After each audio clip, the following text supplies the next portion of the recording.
Friends, ഞാൻ നിങ്ങളെ ഇന്ന് ഒരു പുതിയ വാക്ക് ഒന്ന് മനസ്സിലാക്കി തരുവാണ്. അതായത് ഇതൊരു 9 ലെറ്റർ വേർഡാണ്. ഇത് സ്റ്റാർട്ട് ചെയ്യുന്നത് ബിയിലാണ്. സോ ഞാൻ ആ വാക്കൊന്ന് എഴുതാം. BOURGEOIS.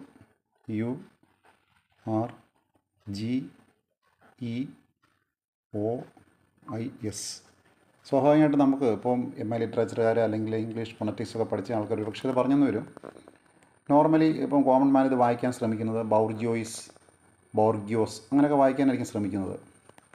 ശരിക്കും ഈ വാക്ക് ഇത് ബൂർഷ എന്ന ഒരു വാക്കിൻ്റെ സ്പെല്ലിങ്ങാണ്. ബൂർഷയുടെ ഇംഗ്ലീഷ് വാക്ക് മീൻസ് ഇപ്പം ബൗർജോയിസ് എന്ന് എഴുതുമ്പോഴാണ് ബൂർഷ എന്നുള്ള പ്രൊണൗൺസിയേഷനിലേക്ക് അത് പോകേണ്ടത്. ഓക്കെ, ഇപ്പം നോർമലി ഈ ബൂർഷ എന്നുള്ള വാക്കിൻ്റെ സ്പെല്ലിങ് നമ്മളോട് ചോദിച്ചാൽ ഇപ്പം നോർമലി ഇപ്പം ഞാനാണെങ്കിൽ ഒരു പക്ഷേ ഇത് പഠിക്കുന്നതിന് മുമ്പാണെങ്കിൽ ഇതിങ്ങനെ ആയിരിക്കും പറയുന്നത്, ബൂർഷ.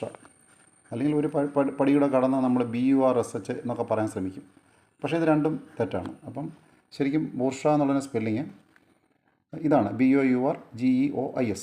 ഓക്കെ, ബോർജോയ്സ് എന്ന് പറയാൻ ശ്രമിക്കും നമ്മൾ, പക്ഷേ തെറ്റാണ്. ഇത് ബൂർഷ എന്ന് തന്നെയാണ് ശരി. Okay, thank you friends, thank you.